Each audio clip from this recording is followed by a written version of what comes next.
Assalamualaikum warahmatullahi wabarakatuh. Bagaimana kabar anak-anakku sekalian? Saya yakin kalian masih selalu dalam keadaan sehat, solih, dan tetap semangat. Pada pertemuan kali ini, kita akan melanjutkan pertemuan yang kemarin. Pertemuan yang kedua, yang masih akan membahas tentang arti, kedudukan, dan fungsi Pancasila. Kalau kemarin kita sudah mempelajari tentang Pancasila sebagai dasar negara dan Pancasila sebagai pandangan hidup bangsa, maka kita sekarang akan mempelajari tentang fungsi dan peranan Pancasila.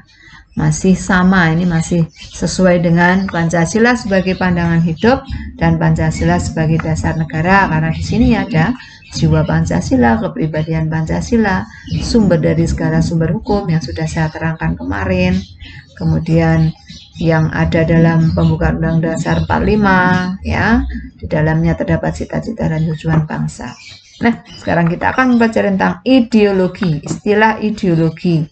Dari katamu asalnya, ideologi berasal dari kata idea, yang artinya ide, konsep atau gagasan, cita-cita, dan logos yang artinya pengetahuan. Jadi ilmu tentang pemikiran, ide-ide, keyakinan, gagasan atau cita-cita. Di situ di dalamnya terdapat gagasan. Nah, kalau ideologi, kalian punya ide enggak? Punya gagasan enggak? Nah, itu ya. Nah, gagasan di sini akan dijadikan sebagai pedoman hidup dan pandangan hidup dalam seluruh gerak aktivitas bangsa tersebut, ya, di sini ya. Nah, istilah ideologi ini sering kita kenal juga. Pancasila sebagai pandangan hidup itu juga sering disebut dengan way of life, pegangan hidupnya, ya. Pegangan hidup dalam pemerintahan, ya, karena kita ada di pemerintahan Indonesia, makanya menggunakan Pancasila. Kemudian tanpa memiliki pandangan hidup nanti biasanya kita akan terumbang-ambing gitu ya, karena banyak sekali persoalan yang akan muncul.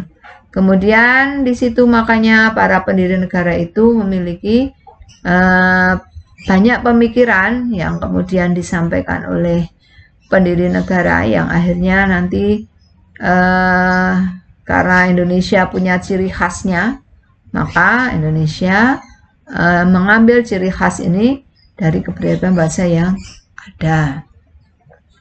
Nah, Pancasila dianggap oleh pendiri bangsa Indonesia memiliki nilai-nilai kehidupan yang paling baik. Kemudian, fungsi ideologi. Apa atau fungsi ideologi itu? Kenapa kok harus ada ideologi? Ternyata, fungsi ideologi itu menjadi pegangan dan pedoman penyelenggaraan negara untuk mewujudkan cita-cita bangsa. Kemudian juga pendorong semangat berjuang mewujudkan cita-cita. Ya. Bagaimana cara mempertahankan Pancasila? Yang pertama, mempertahankan Pancasila itu mengandung arti bahwa kita harus melaksanakan dan mengamalkan nilai-nilai luhur Pancasila dalam kehidupan sehari-hari. Ya. Ini nanti akan kita pelajari lebih lanjut lagi, ya. Yang pertama nanti kita akan mempelajari tentang tadi ideologi tadi, ya.